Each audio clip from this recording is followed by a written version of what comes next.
Na kati ya épisode oyo ya masolo ya Jonas nazali na audio moko ya plus ou moins 9 minutes avec ba matière ya kafu na kati ya audio wana, ok. Ce n'est pas seulement ba audio capture oyo ezali ya Benita Tshisekedi, ok. Azali journaliste nayebi nanu penda en profondeur te, tozwi kaka journaliste pour l'instant, ok.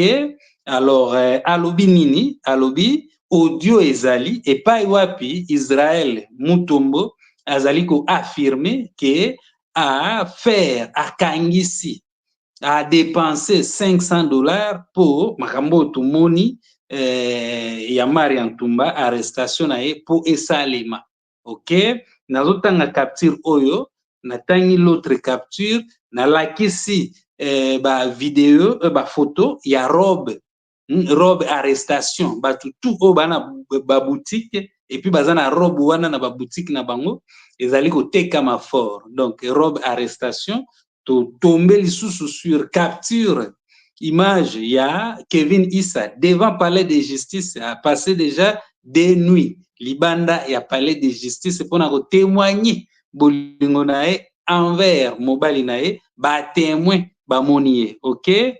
Alors sans plus tarder naleki na étape ya lecture ya bacapture. Juste après ça audio ekopesa biso espoir ke Mari Ntumba aza kobima kala te, Israël Mutombo akimi. Kokima ya Mutombo eske eza kose exile et puis Mari akokoma libre ou bien ezali nini au juste, ou bien eza kaka bapesa elengi, ok. Tobandi awa, ok, très rapidement. Alors en affirmant à ses proches que Mari Ntumba ne pèse pas et qu'il a obtenu son arrestation avec 5 têtes de Franklin seulement, c'est-à-dire $500 comme le témoigne l'enregistrement à la disposition du procureur général. Aza déjà na audio ya Israël Mutombo na kati ya audio wana Israël Mutombo aza koaffirme ke akangisi asali de sorte ke bakanga Mari Ntumba pona $500. Alors akimi parce que ayebi déjà ke audio oyo ezali na maboko ya procureur, ou bien ake va voyage na ye kaka normal. Il paraît que ye pa aza na invitation, soki arépondre na invitation wana te bon, et puis moi temps s'est écoulé ebele tocomprendre que Israël Mutombo ase exilé, ok. Denis Lesepe tokandiselaki ebongo mais bon Denis Lese azonga oyo Israël Mutombo, donc c'est trop tôt mpona kodéterminer ke audio ezali tozolanda audio wana te parce que yango eza na maboko ya procureur. Audio oyo tozolanda eza na badetail ebele oyo bon comprendre que c'est Israël Mutombo qui est derrière, ok. Voilà. Alors Israël Mutombo risque d'être arrêté et condamné pour 5 ans de prison ferme. Alors on sous-entend qu'il a s'est exilé, ok. La même personne Benita Tshisekedi nga na considéré journaliste parce qu'il a publié trop na Twitter X, ok. Na découvrir lelo avec le temps na koyeba soki masolo neza ndenge nini, et voilà, ok. Alors déjà le fait disait faussement du nom des sangs prêtres et d'abuser du port illicite de leur soutane, Israël Mutombo démontre à la face du monde par cette arrestation abusive de Mari Ntumba que tu n'as pas du tout l'âme d'une bonne personne. Ta chute est pour bientôt, ok. Ça c'est mopanzi sango mususu oyo azali na plus d'information ya dossier Mari Ntumba nde a rassuré biso ke Israël Mutombo azali derrière arrestation ya Maria, mais pourquoi baza kotika ye te, donc peut-être bakotika ye lelo, ok. Donc voilà. Alors robe arrestation disponible na ba boutique ebele à Kinshasa, voilà, elle est là, Mari Ntumba avec la robe comme nango ekomi robe arrestation, ok. Voilà. Alors boutique moko yango oyo batie ba détail na bango, ok. robe arrestation. Bato ebele ba boutique ebele ba publier ke bango ba na robe bango na boutique na bango. Ye moko Maria Ntumba. Est-ce que ça na robe bango na boutique na ye? Point d'interrogation. Kevin Issa likolo na ye yango wana aza na kati ya mutuka à l'extérieur libanda ya palais de justice pona ko témoigner bolingo na ye envers Maria Ntumba. OK, na sepelaka komona deux nuits, à passer deux nuits. Na sepelaka komona ba commentaire na bino. OK, donc ko partager ça vraiment bien et tchaka biso poids et puis donc veut dire nouvelle et comme ni muto azali intéressé na sujet wana. Mais mingi commentaire na koyeba qui a mutu boye atalaka nga. OK, j'aime pe oui mais commentaire pesaka plus. Tika commentaire na yo e kosala nga kitoko soko talaka nga okoza na problème ya visibilité te na wamruye bino te pona ko pesa mo ba détail oyo e kosala ke okoma na visibilité na ba temps oyo peut-être na suka tola nananu ba audio oyo e uti TikTok ezali ba audio pena donc veut dire ekoti na moi donc veut dire ko expliquer moi droit moi nini donc bato bazana moi ba détail concernant justice na biso ndenge tambolaka na bato baza pe na moi ba détail concernant dossier Maria na bato pe ba yebite mais ba pesi quand même ba opinion na bango. Sans plus tarder, suivons cet audio de plus ou moins 9 minutes. Bonjour. Bonjour, maman.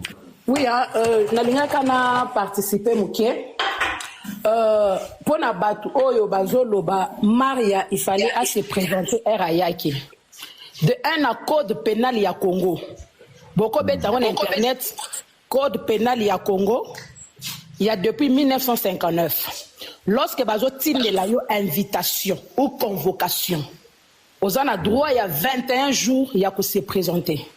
Ce qu'on s'est présenté c'est la délai il y a 21 jours. Bah continue de deuxième convocation aux en a droit il y a 21 jours les sous. Et pour partir de le mandat d'amener et à la délai à 6 mois. Bobet en internet on a la code pénal ya Congo. Alors Maria er batine l'invitation à Bosso. Aux en a droit il y a continue d'avocat na oso yo kokindete. Er avocat ya bakoyeb c'est que non tous en a besoin il y a cliente na yo. On peut ou ne pas dire parce que tant que de la convocation ba koma kama bazo bengelote. Ba ko tia muto a bengi siote. Ba ko bengi sa okaka. Et Maria Nenga Zawana, elle était convoquée na parquet na police judiciaire, ezaki na tribunal. Alors, er avocat na ya kei baboyi ko yamba avocat. Et avocat ko la ki sa preuve zo l'aksake, cliente na ya azate. C'est l'avocat qui a demandé à Maria de faire la vidéo pour na kocha na internet ko l'aksake naza sur le sol congolais te. Ozomon, naza na sol congolais te. Maria aye ko sala vidéo na yewana. Alors, lorsque Maria Zozong à Congo, ce n'est pas de Maria Yakokendo qui s'est présenté dans le parquet. Donc c'est son avocat qui va lui dire que Tozo est des jours tels. Or, Maria, il fallait qu'elle s'est présentée. Mais là, déjà un avocat. Donc ce qu'avocat n'a pas c'est que Madame Ozana, on a délai, il n'y a pas de problème. Salama Kamunayo. Madame Salama Kamunayo. Madame Salama Kamunayo, peut-être lundi, tu s'est présenté. Mais qu'est-ce qui s'est passé? Et c'est passé que Maria a tindé la troisième invitation directement dans le mandat d'amener. Et lorsque Bazo tindé le mandat d'amener, étant qu'il y a droit, dans le mandat d'amener, Bakoyeb ça, le pourquoi Bazo Kangayo, nde bakoyeb ça qu'on a droit à un avocat, et nous sommes le besoin de la parquet, tout ça, na tribunal de Balubawana. Maintenant, Maria, lorsque Bazo a un mandat d'amener, Bazo yebisa le pourquoi t'es. Il faut pas brutaliser. Même moi, je vais résister. Avant na longola makolo nanga boye bisanga le pourquoi, même si bati une invitation. Et j'ai le droit ya ko benga avocat nanga. Ozo comprendre. No makambu basale ndenge bakange ya kotombole babilamba wana, il faut pas porter bato wana plainte. Mais na maman o azolo bake, ba bengi si Maria. Parce que moi j'ai entendu quelqu'un, un avocat à Congo, qui a dit que non, Moutoumoussou super avocat, moi, il paraît, à confirmer. Maria, elle est la seule tiktokeuse dans le Congo, où il y a une influence macasse. Basali bongo, pour ba kangaye na no bongo, pour le reste wana basala bongo. Si seulement ça, Ça, c'est bien. Merci. Bah, merci moi, j'ai un avocat qui me dit qu'à Moni garçon, Kevin, à l'internet, il va y Kevin, mais Kevin n'est pas arrêté. Parce qu'il y a Moni Kevin, wana à minuit. Moi, wana zola le banda palais de justice. Pour la fille, wana. Kevin, on a la libanda pour la Mumbai le mois sinai. Oui, même sur votre côté dans Snapchat, il y a Kevin. Au moins, on a kangi photo à minuit 30 devant palais de justice. Et ces garçons-là dorment dehors palais de justice. Sur votre WhatsApp, on a kangelo natindelo na WhatsApp. Même moi, si j'étais à la place de Maria, j'allais répondre à Sango Mokonzi. Pourquoi? Parce que fille wane lo kwa sali, a auto sa la boutique na ye. Mamoni nganga moye ko ba non, ya zala ki moi sa sirène. Nanya kendo somba biloko kuna. Et ça déjà ko bem c'est le commerce. Et de deux. Tango Sango zo finga wana mobile na ye funga tout ça, tu l'insultes tout ça. Même moi je viendrai défendre mon mari si je l'aime. Ça va jaloux. Donc je disais tantôt que na lali poggi parce que vérité à l'Ekambouya Maria et c'est mon année. Bato bazolo ba ministère de la santé boy non c'est loin de là. Eza musika na wona ministère ba convoqué ba makambotu et outil côté à Israël. Makambotu oyo ba manipulation nyonso oyo et outil côté à Israël.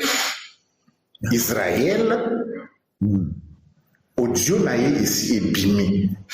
Audio à Israël est commis déjà. Audio à Israël est commis déjà côté procureur général. Au Israël a zone baku. Ngai na kangisi Maria pona na prouver que azamwa na moke na yena mobile na kangisi moyennant 500 je ne sais pas si c'est $500 au marché. Donc bateau ba yakai ko kanga Maria wana Isabelimo ya Israël mutafuta ki bango poke ba ko kanga Maria. Tout est sorti, vérité, c'est mon année. Donc, Maria a un problème dans le ministère de la Santé, Maria a un problème dans la moto. Donc, tant Israël a eu un limon, Maria, Israël a eu que nous avons enregistré. Effectivement, enregistré. Maintenant, Israël, les cas a semblé à se déplacer à Belgique pour que les Kambama, il n'y a pas qui Maria. Donc, pour que les suspectés étaient, voilà pourquoi a semblé à Belgique. Maintenant, bateau que nous y a yokana kena bango, bateau bazui audio wana ba bimisi audio au moment où je te parle là, audio est comme côté procureur général.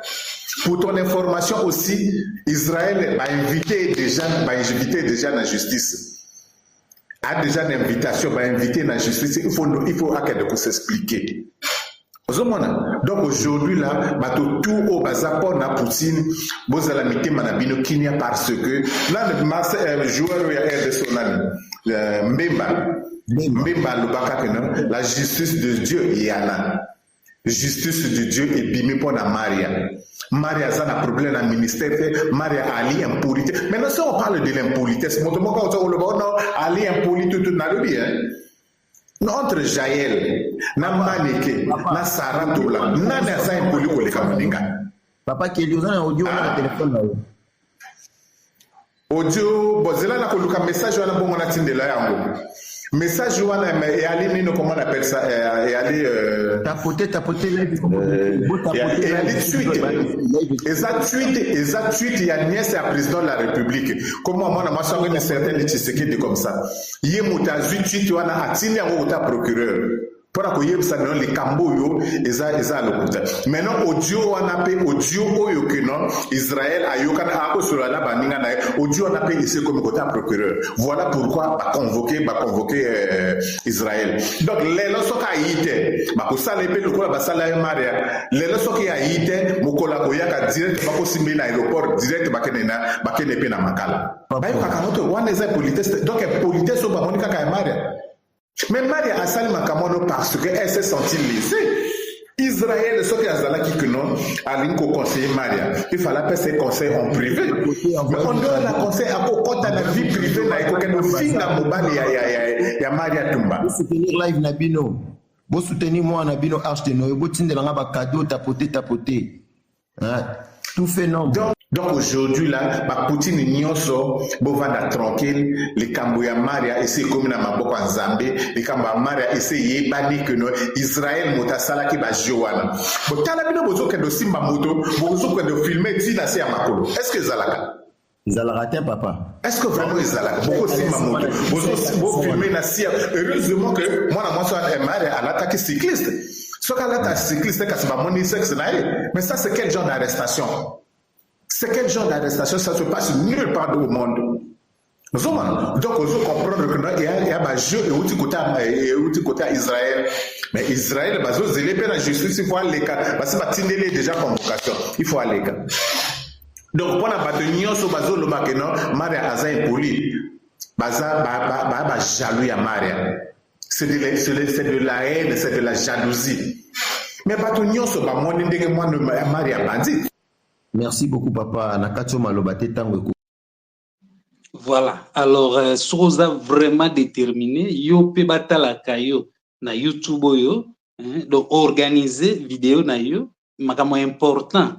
Temps fort. Bon. Donc, on veut dire, question, on a peut-être, tu as répondu qui pena, place à malonga, il y a vidéo, tcha yango na ebandeli. Ok? Op ça va tout chance, batala yo, partie important, nini, tout ça batala yango na ebandeli. Ndenge bato mosusu bazosala wana bango batala maka déjà. Ok? Eza à peu près neti shege. Donc bon, shege te na ndenge soki ya shege, oui, shege eza na mokulu na te. Ouais, shege donc abandi ko kumisa yo tout ça ti soko prêter attention zoyo kaye automatiquement comme na nyongo na ye. Omoni soki otali kaka bon o continue nzela na yo yepe akotika ake na ye epai ya mutu mususu bandi ko kumisa ye. Donc na nenga YouTube so mutu apesi yo chance kaka atalo ata muke yo follow bapenda, donc veut dire il faut organiser makambo na yo o structurer na façon moko boye ki atala yo le plus longtemps possible. Shege so comme c'est na 3 minutes yo zo yo kaye ke okomi automatiquement na nyongo na ye. Alors na nenga YouTube automatiquement okokotisa mbongo, okokotisa plus de mbongo soki mutu atali yo ebele. Po mutu atala yo ebele, il faut vidéo na yo ezala intéressante, ezala structurée na façon moko boye, donc ayoka yoka, ok? Atala yo. Alors générique pour na mutu asika ezala moins importante. Ok? Pesa mutu chance koti kaka kokota zokota akutani na donc veut dire séquence moko pena ya oyo ko intéressé et ko kipe à s'abonner et ainsi de suite. Donc c'est un peu ça. Structurer vidéo na yo bongo bakota la yo. Donc c'est un peu ça. Voilà, voilà moi secret muke par rapport à visibilité. So tala kanga en tout cas okoza na problème à visibilité te babiloko nyonso nazo pesa ezali pona ko activer curiosité. Curiosité o bato bazala mo envers yo ou bien journaliste na yo yango mutu ekosala ke yo pe batalaka yo. Donc tant mutu apesi yo déjà chance ya kobwaka mwa lisu. Bon, anecdote à Shege et ça la siko ke donc il faut yo o maintenir le plus longtemps possible. Ba partie important so eza na ba 10 minutes pour na mutu asika eza na mona sensité pour mutu asika za intéressante. Donc tcha babiloko intéressant na ebandeli comme ça okoma mutu akala okoma mutu moko boye oyo mutu atali yo a retenir pe na nenga bien que a chaîne pe ça va à s'abonner pe. Donc c'est un peu ça. Je m'arrête ici. Merci beaucoup. Kotika commentaire et osunganga na yeba nani atalaka nga te. Koyebisa nga na téléphone kotalaka nga eza na mona sens te. À travers commentaire na koyeba et puis na croire que oui ya tala nga na mona ka yeba nini tout ça. J'aime pesa bien mais commentaire mutu ezali beaucoup plus important pour nga. Merci beaucoup, je vous love et je dis bye bye.